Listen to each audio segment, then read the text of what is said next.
Prilly Latuconsina membongkar bahwa hubungannya dengan Pradikta Wicaksono alias Dikta tidak hanya sekedar lawan main film. Keduanya memang saat ini sedang terlibat satu judul film bersama, dan Prilly mengungkapkan bahwa antara dirinya dan Dikta lebih dari sekedar lawan main. Basically aku sama Mas Dikta tuh bukan sekedar lawan main ya, ungkap Prilly Latuconsina di kawasan Gatot Subroto, Jakarta Selatan, Minggu, tanggal 6 Oktober tahun 2024. Prilly menegaskan bahwa di luar proyek syuting, dirinya dan Dikta benar-benar berteman baik.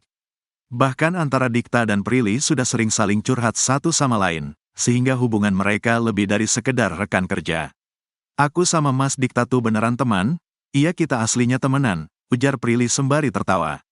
Aku sering curhat ke Mas Dikta juga sering curhat ke aku jadi ya udah sama-sama. Sambungnya. Dikta menambahkan bahwa ada lingkup pertemanannya yang memang membuat dirinya bisa dengan mudah dekat dengan Prilly. Temenku ternyata saudaranya dia, tapi nggak nyambung juga ya tetep, kata Dikta. Iya circle kita kecil banget ya, ucapnya. Hai Prilly.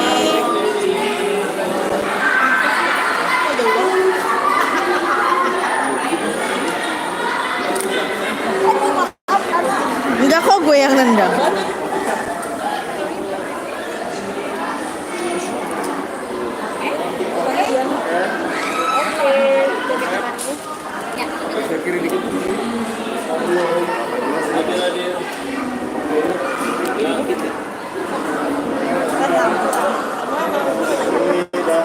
Boleh dijelasin kiri dikit cara hari ini tuh apa? Hari ini tuh eventnya Bolehkah Sekali Saja Kita Menangis. Ini serangkaian promosi event dari film Bolehkah Sekali Saja Aku Menangis, filmnya aku sama Mas Dika. Dan karena film kita itu banyak fans-fans yang Mas Dika di sana. Karena film kita itu kan mengangkat tentang apa ya, self love, terus juga inner child trauma, banyak isu-isu yang kita angkat lagi film ini ya, isu kesehatan mental. Jadinya hari ini tuh kita buat event sama penonton setianya Cinema Room Pictures untuk datang hari ini merayakan bersama dan nangis-nangis bareng juga, karena nanti di eventnya bakal ada Kak Azimah Rais yang akan memandu metode self love yang akan dibawakan nanti di atas panggung. Ada Feby Putri juga yang akan nyanyi, dia official soundtrack film ini. Jadi kita senang bareng sih sama cast dan penonton. Prilly, dari sekian film kamu yang akhir-akhir ini, kenapa kayaknya lebih mengedepankan tentang mental health, Pril? Sebenarnya karena kesehatan mental itu kan setiap hari kita hadapi ya, jadi bukannya fokusnya tuh di kesehatan mental aja, tapi memang kebetulan semua isu yang diangkat pasti dihubungannya sama kesehatan mental seseorang gitu. Jadi ya mumpung ini juga bulan Oktober, di 10 Oktober nanti kita akan merayakan Hari Kesehatan Mental Sedunia, jadi ya kenapa enggak?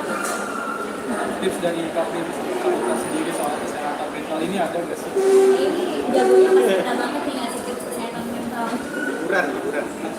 Seperti apa? Seperti saya dulu biasanya ke binatang. Ini ngeliat binatang menurut saya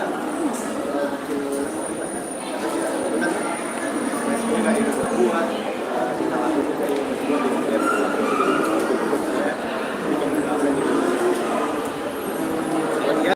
saya kayak binatang. Ya kalau aku lakuin yang aku suka aja sih, kayak misalnya kalau lagi nggak ada waktu yang aku suka apa, misalnya aku sukanya masak ya aku masak gitu, atau kalau ada waktu lebih ya mungkin bisa kayak ke laut, diving atau mancing gitu. Ini termasuk kayak nanam sayur juga di rumah. Ya itu dulu ya, kalau sekarang sih udah enggak ya, karena itu kan sebenarnya ada kebun di sebelah rumah tuh kegiatan buat mama sebenarnya. Tapi kalau aku lebih ke laut.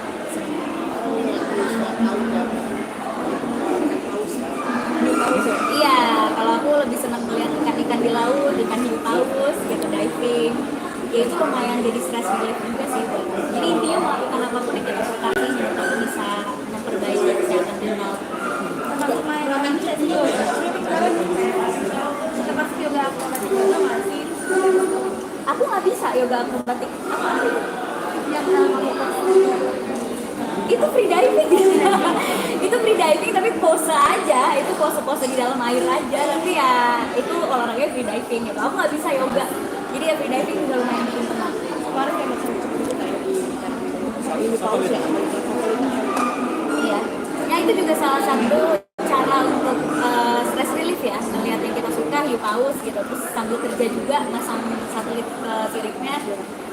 jadi happy gitu. Berapa sih kan? Apa? Pengen pakai baju anak apa? Itu bercanda aja. Itu bercanda aja lah, karena itu crush aku dari SMP, terus kayak bisa ketemu dan ngobrol bareng, foto berdua, jadi ya iseng-iseng aja gitu. Sempat awkward gitu nggak sih Pril ketemu crush kamu dari zaman SMP? Dimarahin aku sama film ya. Oke, April, mungkin sama Dita sendiri tantangannya di film kali ini tuh seperti apa sih? Wah, tantangannya ini pertama kali saya main film dengan cerita ini kalau nggak ini. Terus karena kan aslinya saya nggak seserius itu. Iya, aslinya nggak seserius itu. Terus di film ini saya harus karakternya harus serius, harus yang ya beda banget dari yang lain. Kalau aku mungkin tantangannya ada beberapa adjustment yang harus aku lakuin gitu ya, kayak misalnya pakai behel, itu kan juga lumayan agak ngeganggu artikulasi, terus kayak nggak enak ya, nggak nyaman kalau misalnya belum pernah pakai behel sebelumnya. Terus juga karakternya ini kan seseorang yang nggak bisa nangis depan orang, jadi harus nyembunyiin kesedihannya dia. Nah, untuk penonton tuh tahu kalau dia lagi nyembunyiin rasa sedihnya, padahal adegannya ketawa-ketawa tuh harus kelihatan gitu di ekspresi kita gimana caranya gitu. Jadi lumayan layer emosinya tuh banyak banget. Jadi itu tantangan tersendiri juga sih buat aku ya sebagai aku. Tapi karakternya itu kayak kamu di dunia nyata nggak Pril? Tentu.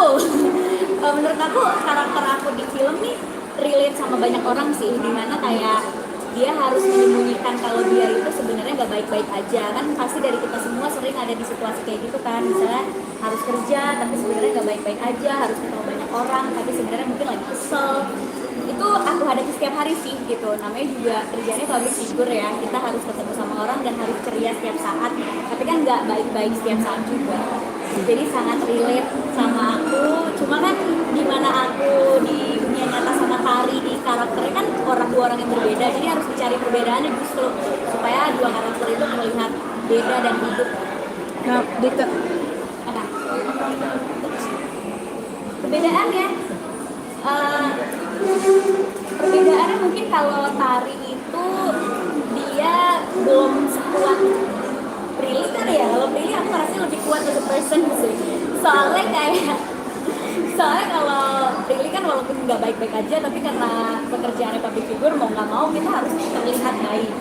Tapi kalau si Tari itu dia ya nggak ngurus diri, terus dia juga insecurity-nya banyak banget, nggak ngebuka diri sama orang. Sedangkan aku kan ngebuka diri sama temen-temen aku, sama sahabat-sahabat aku. Kalau Tari ini bener-bener banget, dia kayak nggak punya temen gitu.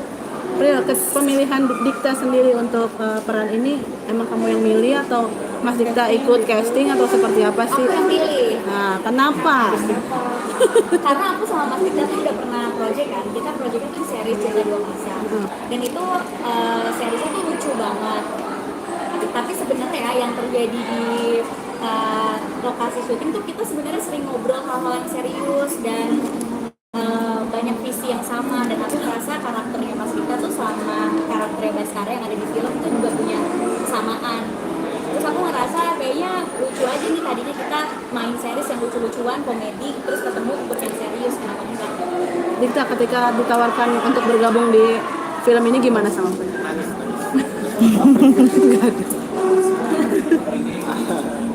Happy lah, karena waktu itu kan pernah ngomong ke April kalau ada apa aku ikut casting.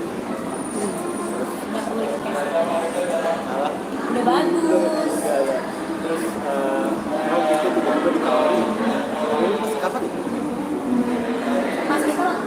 Jadi prosesnya tuh di sini waktu itu lagi tulis script, terus aku udah kayak ini Mas Dikta aja pokoknya yang main gitu. Dia kayak mau ya Mas, ini main. Berarti udah ada bayangan. Udah ada bayangan sosok Baskara itu, yaitu Dikta lah ya? Udah bayangan. Kan Baskara juga ceritanya dia tuh mantan atlet basket kan, jadi perlu cowok yang tinggi gitu kan. Tapi Dikta sendiri kayak ada riset sendiri nggak sih untuk peran Baskara ini sendiri? Oh iya pasti, karena saya tidak menseriusi basket, tapi saya main basket dulu. Terus beberapa karakter yang ada pesawat belakang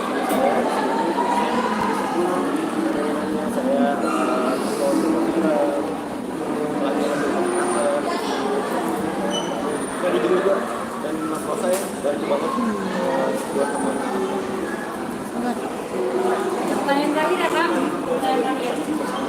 Ini berarti film keberapa Pril bareng sama Dikta?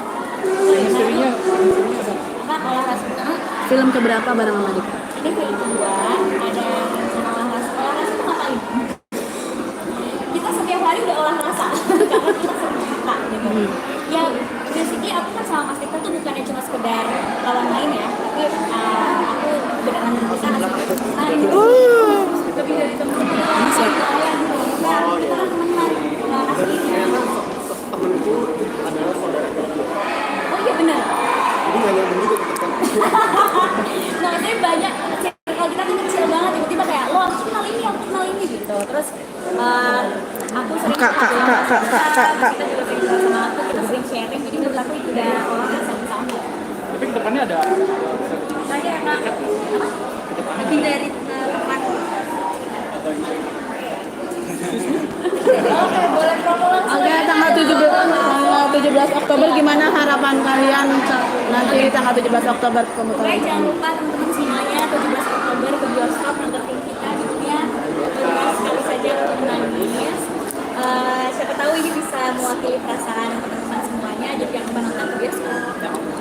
Foto dulu Prilly boleh kesini, Prilly Kak Dikta boleh, 1-2 Kak Dikta boleh, 1-2 yang banyak. Terima kasih. Kanan kiri atas bawah. Mana sih dia? Gerak cuy. Gerak cuy. Thank you Prilly. Dikta sukses ya. Makanan nanti kita bagikan di sini, jadi boleh tunggu sebelum masuk ya. Oke. Kak.